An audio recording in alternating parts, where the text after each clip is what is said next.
When veteran truck driver Jack Morrison got lost in a Montana blizzard with no GPS signal, he thought he was going to die. But then a voice came through his radio, a voice that knew his name, his deepest regrets, and the family secret he'd been running from for 15 years. What this voice told him next changed everything. The windshield wipers of Jack Morrison's 18-wheeler fought a losing battle against the thick Montana snow that had been falling for the past 3 hours. Each sweep across the glass revealed less and less of the highway ahead, until all Jack could see were the faint red taillights of a vehicle somewhere in the distance, growing dimmer by the minute. Jack gripped the steering wheel tighter, his knuckles white against the worn leather. In 30 years of hauling freight across America's highways, he'd driven through every kind of weather imaginable. Tornadoes in Kansas, flash floods in Texas, dust storms in Arizona, but this Montana blizzard on Christmas Eve was testing even his seasoned skills. "Come on, old girl," he muttered to his truck, a 2010 Peterbilt that had been his home away from home for the better part of a decade. The engine rumbled reassuringly beneath the hood, but Jack could feel the big rig struggling against the increasingly treacherous conditions. The GPS on his dashboard had lost signal 20 miles back, leaving him to navigate by memory and instinct through what was supposed to be familiar territory. Jack had run this route between Billings and Great Falls countless times, but the blinding snow had transformed the landscape into an alien world of white. His CB radio crackled with intermittent chatter from other drivers caught in the storm. Eastbound at mile marker 47, visibility near zero,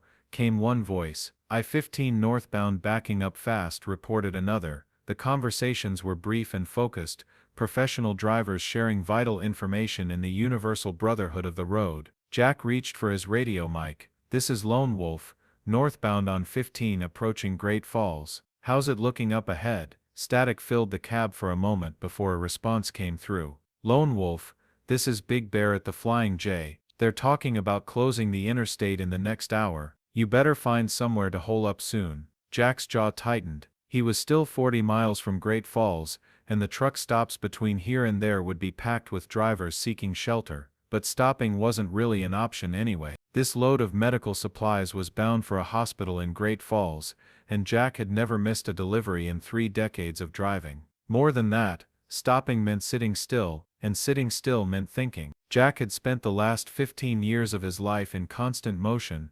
crisscrossing the country in his truck, because motion meant he didn't have to face the life he'd left behind in his hometown of Missoula. The snow fell harder now, fat flakes that seemed to come from every direction at once. Jack's headlights, usually capable of cutting through the darkest night, barely penetrated 10 feet into the swirling white curtain ahead. The road had disappeared entirely, leaving only the vague impression of where the pavement might be. Jack's fuel gauge showed 3/4 full, enough to idle for hours if necessary. His cooler behind the driver's seat contained enough food and water for a couple of days. In terms of survival, he was well prepared. But as the minutes ticked by, and the storm intensified, a growing sense of unease settled in his chest. The CB radio erupted with urgent chatter. All units, this is Montana Highway Patrol. I-15 is now officially closed from Shelby to Great Falls. All commercial vehicles are advised to seek immediate shelter at the nearest truck stop or safe location." Jack's heart sank. He was trapped between exits,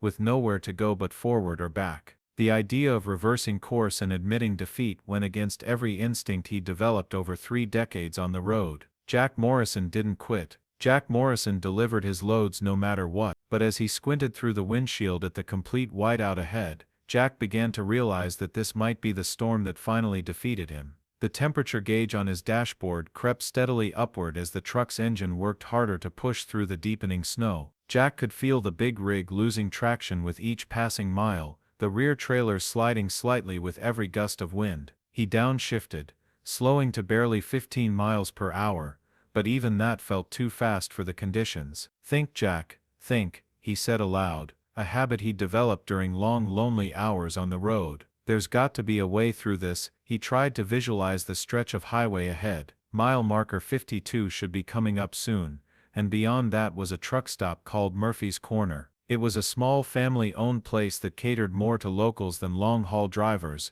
but it would have to do. If he could just make it another 8 miles. The radio crackled again, cutting through his concentration. "Any drivers still moving on I-15 north? This is dispatch. We've got reports of multiple vehicles off the road between mile markers 50 and 60. Use extreme caution. Jack's stomach tightened. He was right in that danger zone, crawling through what amounted to a frozen hell with no visibility, and no way to know if the road ahead was clear or blocked by abandoned vehicles. A sudden gust of wind hit the truck from the side, strong enough to push the entire 18-wheeler several feet to the right. Jack felt the trailer jackknife slightly before he corrected, his years of experience taking over as he gently steered into the slide and regained control. But the incident served as a stark reminder of just how precarious his situation had become. One wrong move, one patch of black ice, one moment of inattention, and he could end up as just another statistic in the storm. Jack's thoughts drifted, despite his efforts to stay focused on the road. Christmas Eve. He wondered what his daughter Sarah was doing right now, probably putting presents under the tree for his grandchildren, kids he'd never met. The thought sent a familiar pang of regret through his chest. 15 years ago, when Sarah had called to invite him to her wedding, Jack had been in the depths of his struggle with alcohol. He'd been drinking heavily for months after losing his trucking company to bankruptcy, drowning his sorrows in bottle after bottle of whiskey. The idea of showing up at his daughter's wedding as a failure, a drunk, had been too much to bear, so he'd made up an excuse, told her he had a critical load that couldn't wait, promised he'd make it up to her somehow, but somehow had never come. The calls between them grew fewer and more strained. Eventually they stopped altogether. Now Sarah had children of her own, and Jack was nothing more than a ghost from her past. The family secret he'd been running from wasn't some dramatic scandal or terrible crime. It was simply his own shame at failing the people who had loved him most. The truck shuddered as another gust of wind tried to push it off course. Jack blinked hard, forcing himself back to the present.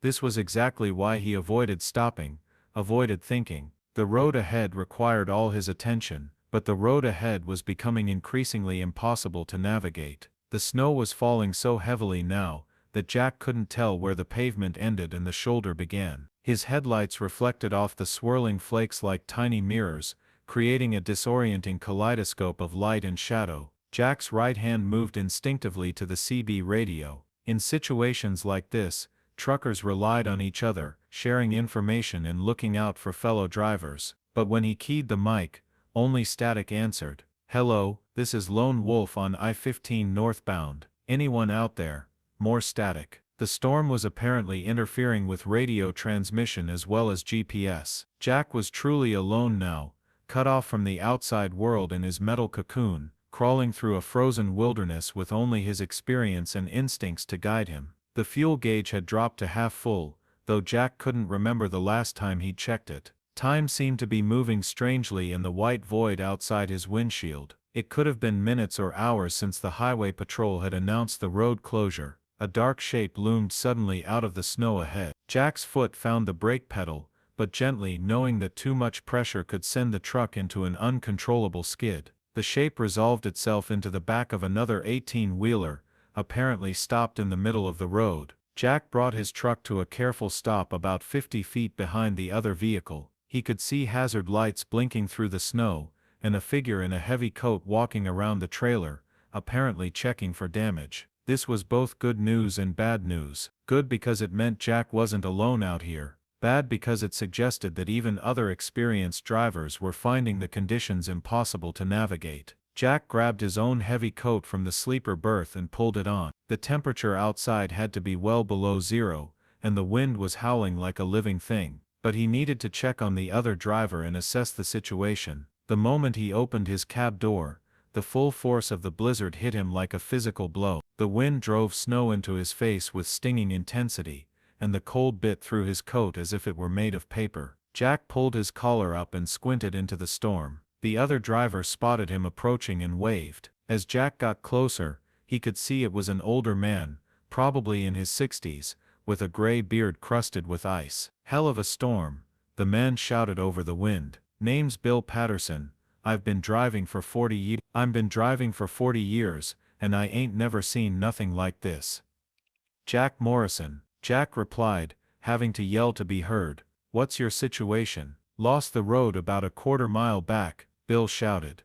"Ended up in a ditch, but managed to get back up. Now I don't know where the hell I am." Jack looked around, trying to get his bearings. The landscape was completely featureless, a white void that extended in every direction. The road, the sky, the horizon, everything had blended into one continuous wall of snow. Got GPS? Jack asked. Bill shook his head. Lost signal hours ago. You? Same. Jack felt a chill that had nothing to do with the cold. If two experienced drivers were lost in the same area, the situation was even worse than he'd thought. My radio's picking up nothing but static, Bill continued. What about you? Jack pulled out his handheld CB, trying to raise anyone, who might be monitoring the emergency channels. Nothing but static answered his calls. The two men stood in the howling wind for another few minutes, trying to formulate a plan. The visibility was so poor that they couldn't see more than a few feet in any direction. Moving forward seemed impossible, but staying put in the middle of what they hoped was still the highway wasn't a viable option either. I'm gonna try to find the shoulder and set up there, Bill shouted. At least get off what might be the travel lane. Jack nodded. It was the smart play. Find the safest possible spot and wait for the storm to pass or for help to arrive. But as he watched Bill climb back into his cab, Jack felt something nagging at the back of his mind. A stubborn streak that had served him well over 3 decades on the road, but had also cost him dearly in other areas of his life. He wasn't ready to give up yet, not on this load, and maybe not on some other things either. Jack returned to his cab, brushing snow from his coat and stomping his boots to restore circulation to his feet. The warmth of the truck's interior felt like a blessing after just a few minutes in the brutal cold outside. He watched Bill's taillights disappear into the storm, presumably as the older driver maneuvered toward what he hoped was the shoulder. Now Jack was alone again, sitting in the middle of what might or might not be a highway, with a decision to make. The sensible choice was to follow Bill's example, find a safe spot, shut down the truck and wait. The medical supplies in his trailer were important, but not worth dying for. The hospital in Great Falls would have to make do without them until the storm passed. But something in Jack rebelled against the idea of giving up. Maybe it was professional pride. Maybe it was the voice of his father, who had also been a trucker, telling him that Morrison men didn't quit when things got tough. Or maybe it was something else entirely, a feeling that this storm, this moment, was somehow more significant than it appeared. Jack put the truck back in gear and began to inch forward, without another vehicle to follow or any landmarks to guide him. He was essentially driving blind. His headlights created a small bubble of visibility in the swirling chaos, but beyond that bubble lay the unknown. 5 miles per hour. That was as fast as Jack dared go. His hands ached from gripping the steering wheel so tightly, and his eyes burned from straining to see through the windshield. The windshield wipers were beginning to ice up despite the defroster running at full blast. The CB radio on his dashboard remained ominously quiet. Usually, even in the worst conditions, there would be some chatter from other drivers, dispatchers, or emergency services. But the storm seemed to have swallowed all human voices, leaving Jack in an eerie silence broken only by the sound of wind and the steady rumble of his engine. Jack's fuel gauge showed just over a third of a tank remaining. At this rate, with the engine working so hard and the heater running constantly, he might have 4 or 5 hours of operation left. After that, he'd be facing the cold in a powerless truck, hoping someone would find him before hypothermia set in. The thought should have been terrifying, but instead Jack felt an odd sense of calm settling over him. Maybe it was resignation, maybe it was acceptance of whatever fate the storm had in store for him, or maybe it was something else, a feeling that he wasn't as alone out here as he appeared to be. Jack had always been a practical man, not given to flights of fancy or supernatural beliefs. But sitting in his truck cab surrounded by the howling darkness of the Montana blizzard, he began to feel a presence that he couldn't quite explain. It was then that his CB radio crackled to life. The sound was so unexpected that Jack nearly jumped out of his seat. After hours of static silence, the sudden burst of audio seemed impossibly loud in the confined space of his cab. But what came through the speaker wasn't the usual trucker chatter or emergency dispatcher updates. It was a single clear voice speaking with a calm authority that cut through the static like a knife through silk. Jack Morrison. You're not alone out there. Jack stared at the radio in disbelief. The voice was unfamiliar, yet somehow seemed to carry a weight of knowledge that made his hands tremble on the steering wheel. Who is this? Jack spoke into his mic, his voice barely above a whisper.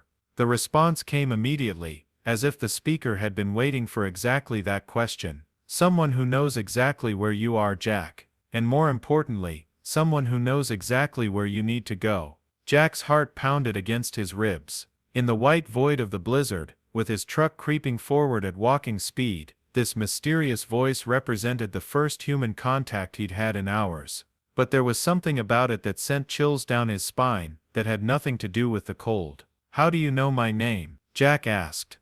"I know more than just your name, Jack Morrison. I know about the load of medical supplies you're carrying. I know about the hospital in Great Falls that's waiting for them. And I know about the daughter in Missoula who still thinks about you every Christmas Eve." Jack's breath caught in his throat. Sarah, how could this stranger possibly know about Sarah? "Who are you?"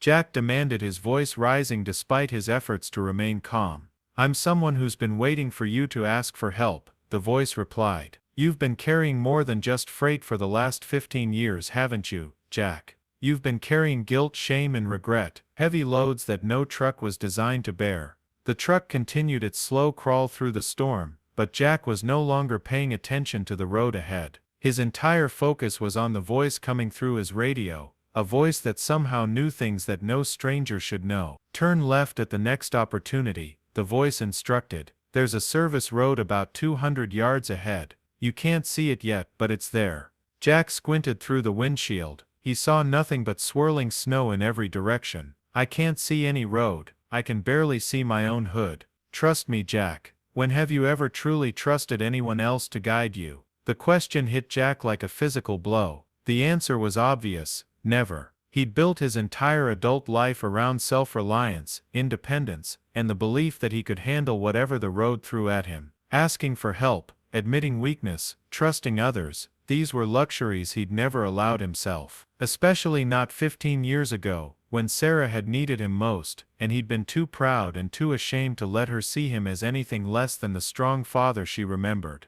"The road is there, Jack," the voice continued. "But more than that, the way forward is there. Not just through this storm, but through everything you've been running from." Jack's hands trembled as he gripped the wheel. Through the snow, barely visible, he caught a glimpse of what might have been tire tracks heading off to the left. Or it might have been his imagination, desperate to see what the voice was describing. "I don't understand any of this," Jack said into the mic. "Who are you? How do you know about my family?" "I'm the voice you've been trying not to hear for 15 years, came the reply. "The voice that's been telling you there's a way home if you're willing to take it." And as Jack stared into the swirling white chaos ahead of him, trying to decide whether to trust this mysterious stranger, he realized that the storm outside wasn't the only thing that needed to pass before he could find his way back to where he belonged. What you've heard so far was just the beginning. What happened next would change everything Jack thought he knew about forgiveness, family, and finding his way home through the darkest nights of the soul. Jack stared at the spot where the tire tracks seemed to veer left into what looked like nothing but snow-covered wilderness.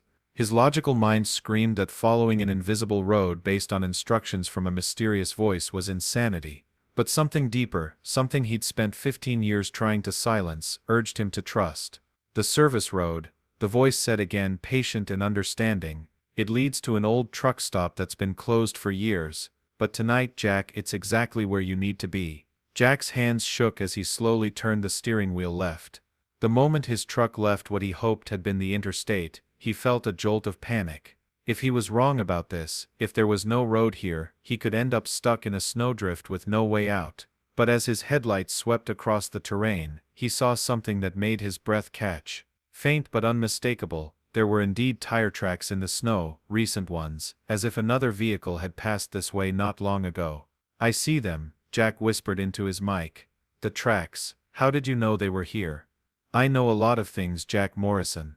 I know that your father taught you to drive when you were 12 years old, on back roads just like this one. I know that your first truck was a 1985 Kenworth that you bought with money you'd saved working construction.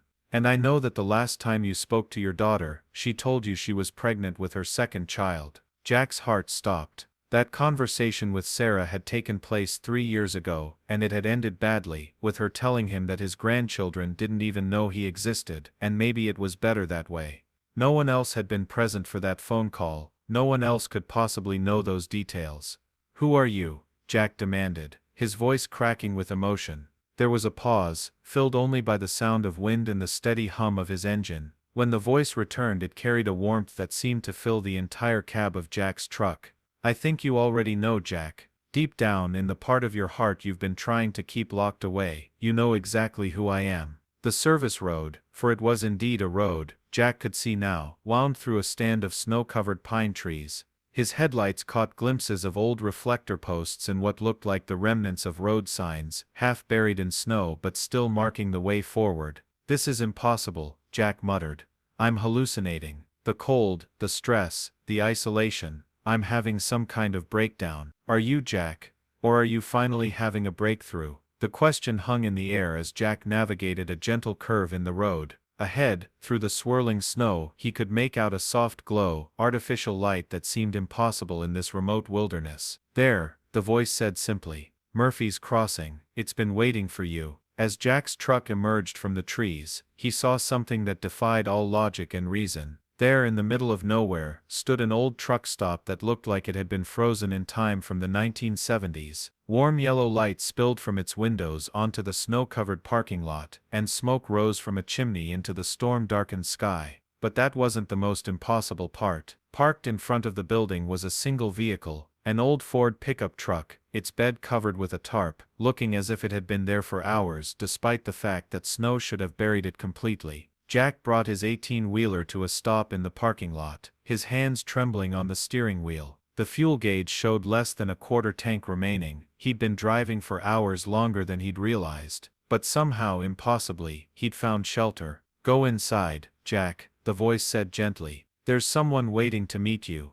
"I don't understand any of this," Jack said, his voice barely above a whisper. "This place should be abandoned. There shouldn't be anyone here." "There's always someone here for those who need to be found," the voice replied. "Go inside, Jack. It's time." Jack sat in his cab for a long moment, staring at the impossible truck stop. The rational part of his mind insisted that this was all some kind of stress-induced hallucination, that he was probably unconscious in a snowdrift somewhere, dreaming his way toward hypothermia. But the warmth of his truck, the solid reality of the steering wheel beneath his hands, the familiar sounds of his engine, everything felt completely real. Finally Jack turned off his engine and reached for his coat. Whatever was happening here, he was too exhausted and too curious to fight it anymore. The moment he stepped out of his truck, Jack was struck by something strange. Despite the raging blizzard that had made driving impossible, the wind around the truck stop was calm. Snow still fell, but gently now, like a benediction rather than an assault. The temperature, while still cold, felt manageable instead of life-threatening.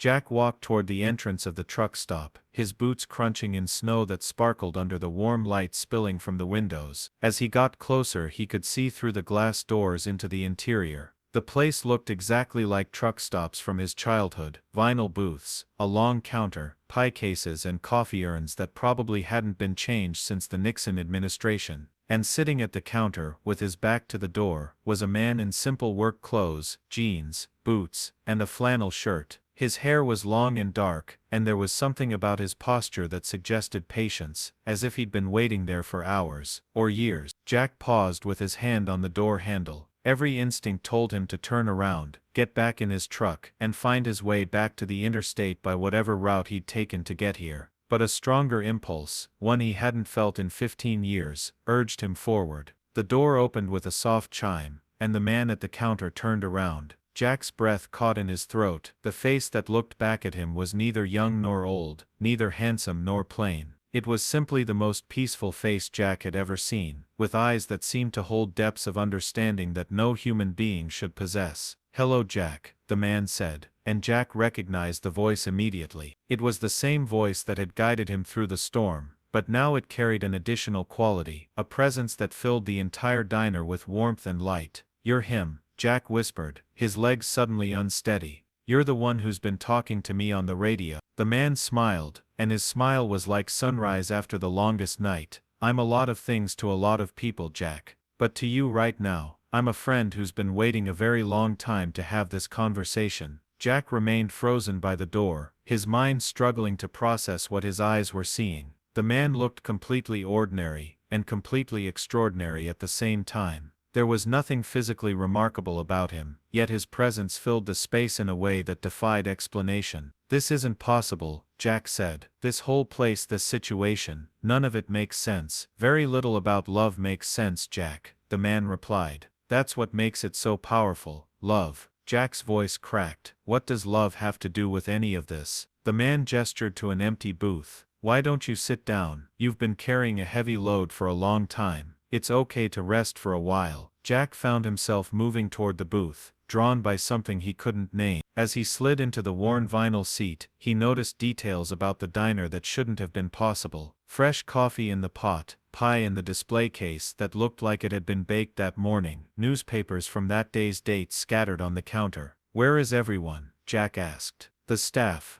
Other customers, where are they?" "Sometimes," the man said, settling into the seat across from him. "The most important conversations happen when there are no distractions, when it's just two people, being honest with each other about the things that matter most." Jack stared across the table at this mysterious stranger who somehow knew his name, his history, his deepest secrets. "Who are you? And don't tell me you're just some guy who happened to be monitoring CB radios in the middle of a blizzard." The man was quiet for a moment, studying Jack's face with those impossibly deep eyes. When he spoke, his voice carried a weight that seemed to resonate in Jack's bones. "I'm someone who knows what it's like to be separated from the people you love most. I'm someone who understands the weight of carrying guilt that doesn't belong to you. And I'm someone who's spent a very long time trying to help people find their way back home." "That's not an answer," Jack said, though his voice lacked conviction, "isn't it?" The man leaned back in the booth. "Jack, 15 years ago, you made a choice. You chose to stay away from your daughter's wedding because you were ashamed of who you'd become.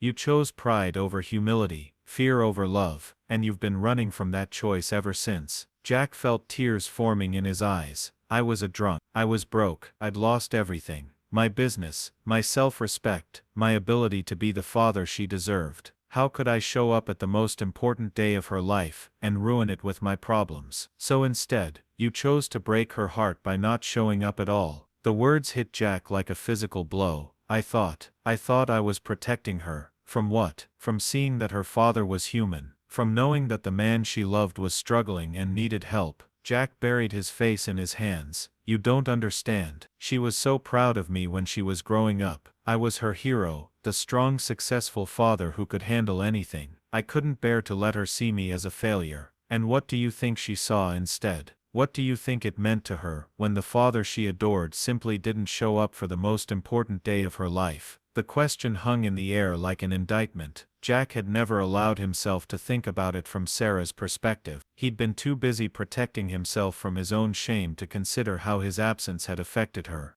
"She thought I didn't care," Jack whispered. "She thought you didn't love her enough to be there," the man said gently. "She thought that whatever else was going on in your life was more important than she was." Jack's shoulders shook with suppressed sobs. For 15 years he'd told himself that staying away was the noble choice, the selfless decision. But sitting here in this impossible diner facing this stranger who somehow knew his deepest truths, Jack realized that his absence had been the cruelest thing he could have done. "I ruined everything," Jack said. "No, Jack, you made a mistake. There's a difference." Jack looked up, surprised by the gentleness in the man's voice. There was no judgment there, no condemnation, only understanding and something that looked like compassion. "A mistake can be corrected," the man continued. "A mistake can be forgiven. A mistake can become the beginning of something better, if we're willing to face it honestly." "It's too late," Jack said. "Sarah's made it clear she doesn't want me in her life. I've missed too much. Her wedding, the birth of her children, years of holidays and birthdays and ordinary moments. There's no coming back from that kind of absence." The man reached across the table and placed his hand over Jack's. The touch was warm, comforting, and somehow familiar, as if Jack had been waiting his entire life to feel exactly that sensation. "Jack, do you know what your daughter prays for every Christmas Eve?" Jack shook his head, unable to speak. "She prays that somehow, some way, her father will find his way back to her. She prays that the man who taught her to be strong, who showed her what love looked like when she was a little girl, will remember that love doesn't disappear just because we make mistakes." Jack felt something breaking inside his chest, not breaking apart, but breaking open. 15 years of carefully constructed walls, of justified self-exile, of stubborn pride began to crumble. "How do you know that?" Jack asked. The man smiled, and in that smile Jack saw something that made his breath catch. It was a look of infinite love, infinite understanding, infinite forgiveness, the kind of look he'd once imagined seeing on the face of God himself. "Because I know Sarah's heart the same way I know yours, Jack. I know that she's been waiting for you to come home, the same way I've been waiting for you to stop running." Jack stared across the table, and suddenly the pieces began falling into place. The mysterious voice on the radio that knew things no stranger could know, the impossible truck stop appearing in the middle of a blizzard, the man who radiated peace and love like warmth from a fire. "You're Jack," began, his voice barely a whisper. "I'm the one who's been trying to reach you for 15 years, the man said simply. "I'm the one who's been knocking on the door of your heart every time you felt alone on these highways. I'm the one who's been reminding you that no matter how far you run, you're never beyond the reach of love." Jack felt his worldview shifting, realigning, transforming. "You're Jesus." The man, Jesus, nodded slowly.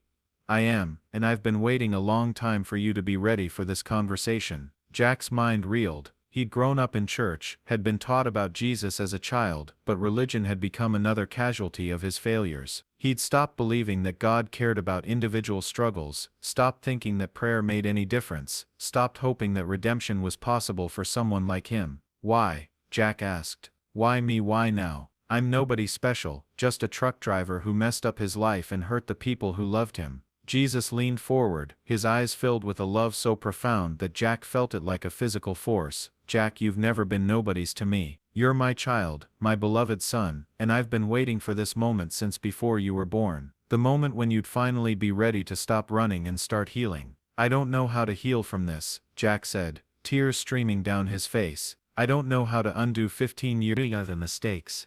"You don't have to undo them," Jesus said. "You just have to stop letting them define your future." "Jack, your daughter doesn't need you to be perfect. She never did. She just needs you to be present." Jack thought about Sarah, now 33 years, married, with children of her own. In his mind, she was still the young woman in a wedding dress, walking down an aisle where her father's seat sat empty. But she was a grown woman now, a mother herself, dealing with her own challenges and struggles. "What if she won't forgive me?" Jack asked. "What if she will?" Jesus countered. "What if the thing you're most afraid of, facing her disappointment, is actually the first step toward the healing you both need?" Jack sat in silence for a long moment, wrestling with fears and hopes he'd buried for 15 years. Outside the blizzard continued, but inside the warm diner, he felt safer than he had in decades. "The storm," Jack said suddenly. "The truck stop. The road that led here. None of this is really happening, is it? I mean, not in the way other people would see it." Jesus smiled. "Does it matter? Are our conversation, these truths you're facing, this love you're feeling, are they less real because they're happening in a way that defies ordinary explanation?" Jack considered this. The warmth he felt, the peace that was settling into his heart, the growing sense that forgiveness and redemption were actually possible, these felt more real than anything he'd experienced in years. "The medical supplies," Jack said suddenly. "My load, the hospital needs them." "The hospital received their supplies 3 hours ago," Jesus said. "Another driver, one who didn't get caught in the storm, made the delivery. Your load was rerouted to a warehouse in Billings." Jack stared at him. "How is that possible? I never called dispatch. I never—" "Sometimes things work out in ways we don't expect," Jesus said with a gentle smile. "Sometimes what we think is our most important mission turns out to be preparing us for something even more important." The implications of this began to sink in. Jack's desperate drive through the blizzard, his refusal to give up or find shelter, his stubborn determination to complete his delivery, none of it had been necessary. The medical supplies had reached their destination without him, but somehow, through his unnecessary journey, he had reached exactly where he needed to be. "So what happens now?" Jack asked. "Do I wake up in a snowdrift somewhere? Do I go back to my truck and pretend this never happened?" Jesus reached into his shirt pocket and pulled out something that made Jack's heart skip. It was a photograph, old, creased and faded, of a young man and a little girl standing beside a truck. Jack recognized it immediately. It was a picture of him and Sarah from when she was 8 years old, taken at a truck stop in Wyoming during one of the few times he'd been able to bring her along on a short haul. "Where did you get that?" Jack whispered. "Sarah carries it in her wallet," Jesus said. "She's carried it for 15 years, through her wedding day, through the births of her children, through every Christmas Eve when she wondered if her father was alive or dead. She's never stopped loving you, Jack. She's never stopped hoping you'd come home." Jack took the photograph with trembling hands. He remembered that day perfectly. Sarah's excitement at seeing new places, her pride in her father's big truck, her complete trust that he would always be there to protect and provide for her. "I don't know if I can face her," Jack said. "I don't know if I'm strong enough." "You don't have to be strong enough," Jesus said. "You just have to be willing. Love will handle the rest." Jack looked around the diner one more time, trying to memorize every detail of this impossible moment. The warm light, the peaceful atmosphere, the sense of being completely known and completely accepted. "Will I see you again?" he asked. Jesus stood up from the booth, and as he did, his presence seemed to expand, filling not just the diner but the entire world around them. "Jack, I've been with you every mile of every highway you've ever driven.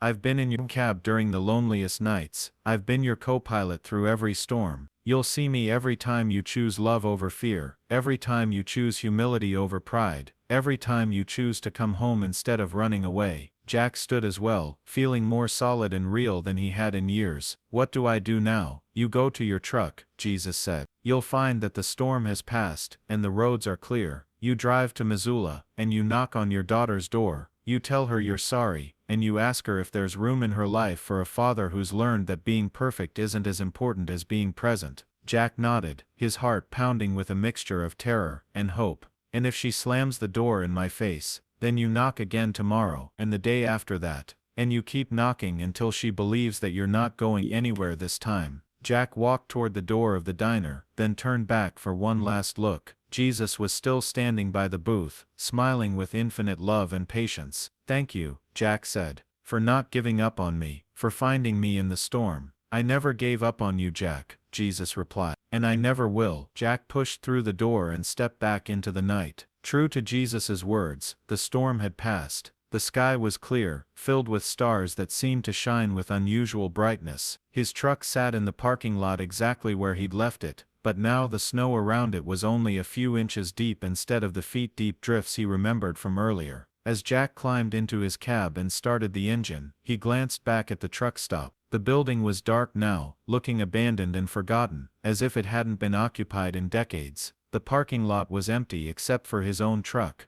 but Jack could still feel the warmth of that impossible diner, still hear the voice that had guided him through the storm, still sense the presence that had waited 15 years for him to be ready for healing. Jack put his truck in gear and began the drive toward Missoula, toward his daughter, toward the conversation that would either restore his family or confirm its brokenness forever. But for the first time in 15 years, Jack Morrison wasn't running away from something. He was running toward home. The GPS on his dashboard showed the route clearly, 3 hours to Missoula, arriving just after dawn on Christmas morning. Jack had never given his daughter a Christmas present as an adult, but this year, he was bringing her the only gift that mattered, the father she'd been waiting for, finally ready to stop running and start loving. As Jack's 18-wheeler rolled through the clear Montana night toward the most important delivery of his life, he carried with him more than just the memory of an impossible encounter. He carried the certainty that no matter how far we run, no matter how long we stay away, no matter how badly we think we've failed the people we love, there's always a voice calling us home through the storm. And sometimes, if we're finally ready to listen, that voice will guide us exactly where we need to be. The sun was just beginning to rise over the Missoula Valley as Jack Morrison's 18-wheeler crested the hill overlooking his hometown. Golden light spilled across the snow-covered mountains, painting the familiar landscape in shades of amber and rose that took his breath away. He'd forgotten how beautiful Montana mornings could be when you weren't running from them. Jack pulled his truck to the side of the road and sat for a moment, looking down at the city where he'd been born, where he'd raised his daughter, where he'd built and lost a trucking business, and where he'd ultimately lost himself. His hands trembled slightly as he reached for the photograph Jesus had given him. Sarah, at 8 years old, grinning beside his truck with the complete trust and adoration that only a child can have for their father. In a few hours he would face the woman she'd become, 33 years old, married, a mother herself, and carrying 15 years of hurt that he had caused. Jack picked up his CB radio. "This is Lone Wolf," he said quietly. "I'm almost home." Static answered him, but somehow Jack felt that his message had been received by the one person who needed to hear it. 20 minutes later, Jack parked his truck outside a 24-hour diner on the outskirts of Missoula. He needed coffee and time to gather his courage before facing Sarah. As he sat in a corner booth, nursing black coffee and watching the sunrise, Jack pulled out his phone and stared at the contact information he'd kept for Sarah all these years. Sarah Morrison Patterson, 1847 Cedar Lane, Christmas morning. Jack had driven past that street dozens of times over the years, always telling himself he was just passing through, never admitting that he was hoping for a glimpse of the daughter he'd abandoned. Today he would finally turn down Cedar Lane. An hour later Jack drove slowly through Missoula's residential streets, taking in the Christmas decorations adorning houses and yards. Cedar Lane was a tree-lined street with modest but well-maintained houses. He found number 1847 easily, a two-story house painted pale yellow with white trim, Christmas lights strung along the roofline and a wreath on the front door. Jack parked his 18-wheeler on the street, knowing it would look absurdly out of place in this quiet neighborhood.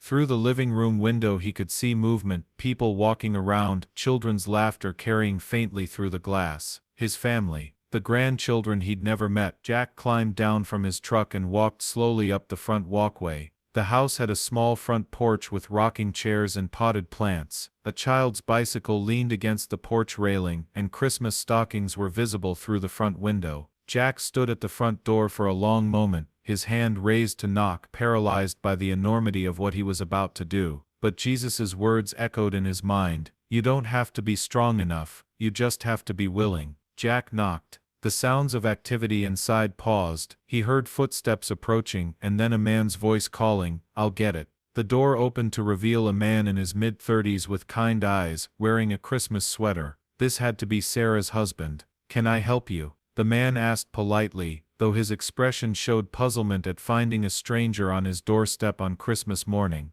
"I'm looking for Sarah," Jack said, his voice barely above a whisper. "Sarah Morrison Patterson, I'm her father." The man's eyes widened in shock.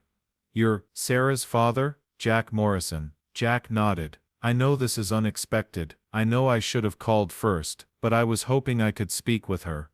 "David, who's at the door?" came a woman's voice from inside the house. Jack's heart stopped. Sarah's voice, older now but unmistakably hers. David turned his head toward the interior. "Sarah, you need to come here. If someone's trying to sell something on Christmas morning, just tell them we're not interested." Sarah called back, laughter in her voice. "Sarah, please, just come to the door." Jack heard footsteps, and then Sarah appeared behind her husband. She was wiping her hands on a kitchen towel, smiling, when her eyes found Jack's face. The smile disappeared instantly, replaced by shock so profound that Jack thought she might faint. "Dad?" she whispered. Jack had prepared a dozen different things to say, but looking at his daughter for the first time in 15 years, all of his planned words evaporated. "Hi baby girl," he said, using the nickname he'd called her when she was small. Sarah stared at him for what felt like an eternity. She looked so much like her mother had at that age, the same auburn hair, now pulled back in a ponytail, the same green eyes that had always been able to see right through him. But there were differences too, laugh lines that spoke of joy Jack hadn't been part of, a confidence that came from building a life without him, and a wariness, a protective wall that hadn't been there when she was young. "I don't understand," Sarah said finally. "What are you doing here?" "I came to see you," Jack said simply. "I came to apologize. I came to ask if there's any way we can start over." Sarah's eyes filled with tears, but her expression remained guarded. "Start over, Dad? You missed my wedding, you missed the birth of both of my children, you missed 15 years of my life. You can't just show up on Christmas morning and expect to start over." Each word hit Jack like a physical blow, but he absorbed them without flinching. "You're right," Jack said. "I don't have any right to expect anything from you. I hurt you in ways that can't be undone. But Sarah, not a day has gone by that I haven't thought about you, missed you, regretted the choice I made." "What choice?" Sarah's voice was rising now, 15 years of pain spilling out. "You didn't choose to miss my wedding, Dad. You chose not to come. You chose whatever was more important to you than being there for your daughter." Jack felt the weight of his lies crashing down. "There was no load," Jack said quietly. "I lied to you." Sarah's face went pale. "What?" "There was no urgent delivery. No critical shipment that couldn't wait. I lied because I was too ashamed to tell you the truth." David put a protective arm around his wife's shoulders. "Ashamed of what?" Jack looked at his daughter, seeing her as she'd been 15 years ago, radiant, hopeful, and as she was now successful but carrying scars he had put there. I was drinking, Jack said. I'd lost the business, lost everything, and I was drinking heavily. I was broke, ashamed and convinced that showing up at your wedding as a failure would ruin the most important day of your life. Sarah's tears were flowing freely now. So instead you chose not to show up at all. I thought I was protecting you. Jack said. I thought it was better for you to think I was busy than to see me as the broken down drunk I'd become. That wasn't your choice to make, Sarah said, her voice breaking. I needed my father there, not some perfect version of you. I needed the man who taught me to ride a bike and told me I could do anything. I didn't care if you were struggling, I cared that you weren't there. Jack felt 15 years of carefully constructed justifications crumbling. You're right, Jack said. I should have been there. Drunk, broke, or otherwise. I should have been there because you asked me to be there. Mommy, who's that man? Came a small voice from behind Sarah. Jack looked past his daughter to see a little boy, maybe 6 years old, peering around his mother's legs with curious eyes. Jack's breath caught. His grandson. That Sarah started, then stopped, looking uncertain. That's your grandfather, David said gently, kneeling down beside the boy. Your mommy's dad. The boy studied Jack with frank curiosity. The one in the picture. What picture? Jack asked. Sarah's cheeks reddened. I kept a photo of us, from when you took me on that trip to Wyoming when I was little. Tyler likes to hear stories about his grandfather, the truck driver. Jack felt his heart breaking and healing at the same time. She'd kept his picture. Despite everything, she'd made sure her children knew they had a grandfather. Are you really a truck driver? Tyler asked. Jack smiled for the first time since arriving. I am. I drive that big truck parked out front. Tyler's eyes widened. Can I see it?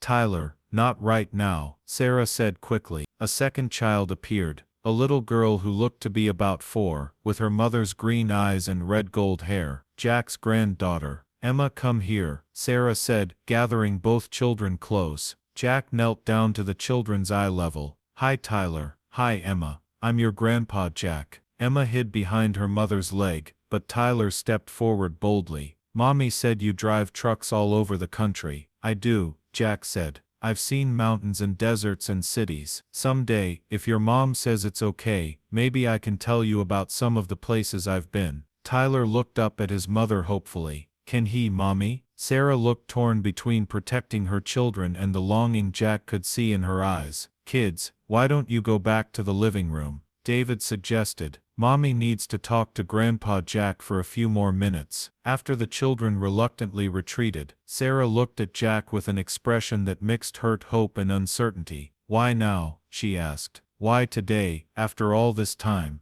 Jack thought about the storm, the impossible truck stop, his encounter with Jesus. Because I finally met someone who helped me understand that running away wasn't protecting you, Jack said. It was only protecting me from facing my failures, and because I realized that if I didn't stop running now, I might never get another chance to tell you how sorry I am. Who? Sarah asked. Who did you meet? Jack hesitated. I know this will sound crazy, but I was driving through a blizzard last night, and I got lost. I ended up at this truck stop, and I met a man who knew things about me that no stranger could know. He helped me understand that I'd been carrying shame that was destroying both of us. Sarah studied his face carefully. What kind of things did he know? He knew about you, about your children, about the fact that you still carry that old picture of us. He knew about my guilt over missing your wedding, and he helped me see that the only way to heal the hurt I'd caused was to stop hiding from it. And you think this stranger was what? Jack met his daughter's eyes. I think he was exactly who I needed him to be, when I needed him most. Sarah was quiet for a long moment. When she spoke again, her voice was softer, more vulnerable. Dad, I spent years being angry at you. Years wondering what I'd done wrong, why I wasn't important enough for you to be there when I needed you most. You didn't do anything wrong, Sarah. Not one single thing. I was the one who failed. I named Tyler after you. Sarah said suddenly. His middle name is Jackson, after his grandfather. Even when I was angry, I couldn't let go completely. Jack felt tears welling up. You named him after me. Tyler Jackson Patterson. I wanted him to have something of you, even if he never got to know you. The weight of this revelation nearly brought Jack to his knees. Even in her hurt, Sarah had honored him. "Sarah," he said, his voice breaking, "I know I don't deserve it. I know I have no right to ask. But is there any way we could try to rebuild what I destroyed? Not all at once, but slowly, carefully, one day at a time." Sarah looked at him for a long moment, and Jack could see the war between hope and caution in her eyes. "I don't know if I can do that, Dad," she said finally. "I don't know if I can open my heart up to that kind of hurt again." "I understand," Jack said. "But Sarah, if you'll let me, I want to spend whatever time I have left making up for the time I lost. I want to be the grandfather to Tyler and Emma that I never got to be." "And what happens when things get hard again?" Sarah asked. "What happens when you face another failure? Do you run away again? Do my children get attached to a grandfather who disappears?" It was the crucial question that would determine whether redemption was possible. "I can't promise I'll never make mistakes again," Jack said. "But Sarah, I can promise you this, I will never run away again. Whatever happens, I will stay and we'll face it together. I've learned that love isn't about being perfect, it's about being present." Sarah wiped tears from her cheeks. "Those are easy words to say. How do I know you mean them?" Jack reached into his pocket and pulled out his truck keys. "Because I'm giving up long-haul trucking. I'm selling my truck and finding work here in Missoula. I'm buying a house and I'm staying put. It's time to come home." Sarah's eyes widened in shock. "You're giving up trucking? Dad, that's your whole life." "No," Jack said firmly. "You're my life. You and Tyler and Emma, the road will always be there. But time with my family won't." For the first time since Jack had arrived, he saw his daughter's protective wall begin to crack. Hope flickered in her eyes, cautious but real. "Dad," she said softly, "I've missed you so much. Even when I was angry, I missed you every single day. I missed you too, baby girl. More than you'll ever know." Sarah stepped forward then, studying his face as if trying to determine whether the man before her was real, or just another disappointment waiting to happen. "If we do this," she said finally, "if we try to rebuild our relationship, it has to be on my terms. Slowly, carefully, with the children's well-being as the top priority. And Dad, if you ever disappear again, if you ever hurt them the way you hurt me, I will never forgive you." Jack nodded solemnly. "I understand, and I accept your terms completely." Sarah took a deep breath, then stepped forward and wrapped her arms around her father for the first time in 15 years. Jack held her close, breathing in the scent of her hair, feeling the solid reality of his daughter in his arms after so many years of emptiness. "Merry Christmas, Dad," she whispered. "Merry Christmas, baby girl," he whispered back. They stood there for several moments, father and daughter, healing 15 years of separation with a single embrace. When they finally separated, both were crying freely. "Would you like to come in?" Sarah asked. "Meet your grandchildren properly. Have Christmas breakfast with us?" Jack looked past her into the house, where he could see Tyler and Emma playing while David watched with a cautious but welcoming expression. It was the family scene he'd imagined 1,000 times during lonely nights and truck stops. "I'd like that more than anything," Jack said. As they walked into the house together, Jack felt the last of his shame falling away like chains that had finally been broken. Tyler immediately abandoned his toys and ran to Jack's side. "Grandpa Jack, will you tell me about your truck?" After breakfast, Jack promised, ruffling the boy's hair. "I'll tell you all about the places I've been." "Really?" Tyler's eyes shone with excitement.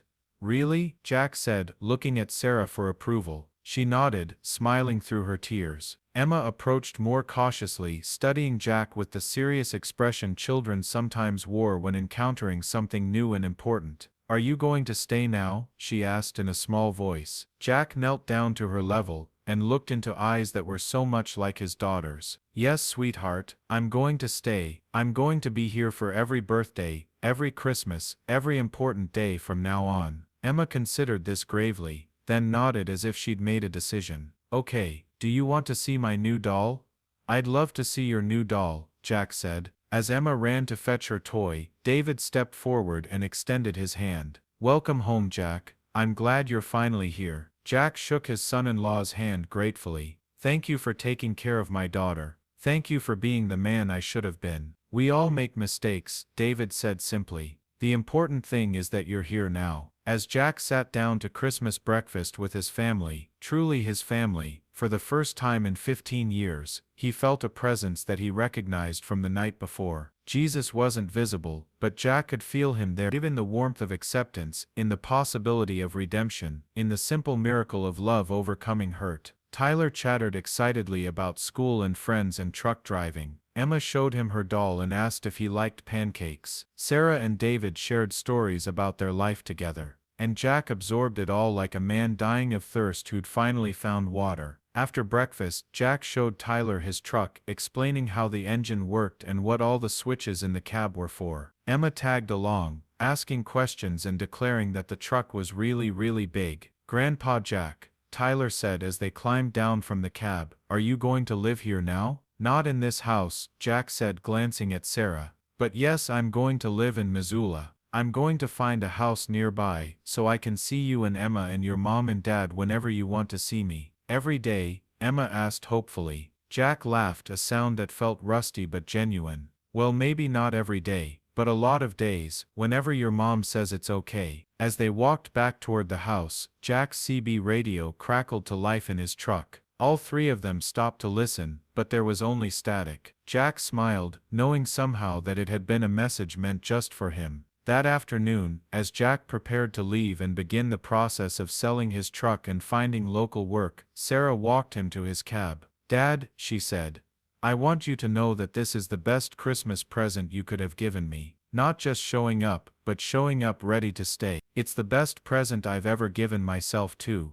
Jack said, "I just wish it hadn't taken me 15 years to figure out that home was more important than the highway." "Maybe you needed those 15 years to become the man who was ready to come home," Sarah suggested. Jack considered this. Maybe she was right. Maybe every mile he'd driven, every lonely night, every moment of regret had been preparing him for this moment. "I love you, baby girl," Jack said. "I've loved you every day of your life, even when I was too stubborn and too scared to show it." "I love you too, Dad," Sarah replied. "Welcome home." As Jack drove his 18-wheeler away from Cedar Lane for what would be the last time as a long-haul trucker, he thought about the journey that had brought him to this point. A storm that had seemed like a disaster had become a blessing. A night that should have ended in tragedy had ended in redemption. 3 months later, Jack Morrison stood in the backyard of his new house, a small cozy place just 6 blocks from Sarah's home, watching his grandson Tyler learn to throw a football. Emma sat on the back porch, having a serious conversation with her dolls. Jack had sold his truck and found work with a local delivery company. Home every night, present for every soccer game and school play and ordinary Tuesday dinner. Sarah stopped by most days, sometimes with the children, sometimes alone.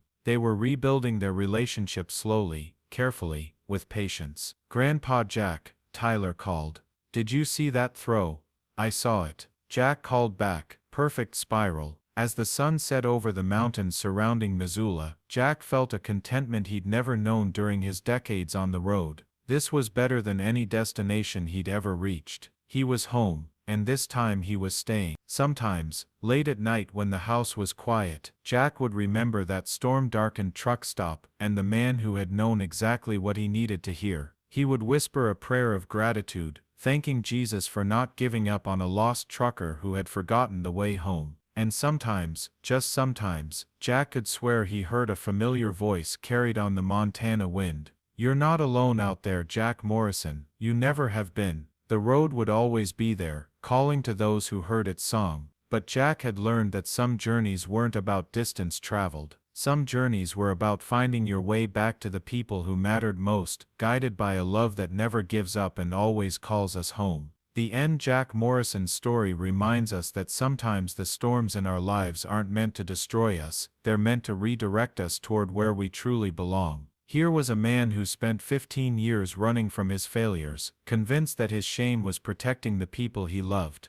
But as we saw in that impossible truck stop encounter, love doesn't demand perfection. Love demands presence. The power of this story lies in its universal truth. How many of us have made decisions based on fear rather than love? How many times have we convinced ourselves that staying away was somehow noble, when really we were just protecting our own pride? Jack's encounter with Jesus in the blizzard wasn't just about supernatural intervention. It was about finally hearing the voice of truth that had been calling to him all along. What struck me most was Sarah's response. Despite 15 years of hurt, despite the broken promises and missed milestones, she still carried that old photograph. She still named her son after the father who had abandoned her. That's the kind of love that mirrors divine love, unconditional, patient, and always hoping for redemption. The truck stop scene gave me chills. When Jesus revealed Jack's deepest secrets and greatest shames, he didn't do it to condemn, but to heal. You don't have to be strong enough, you just have to be willing.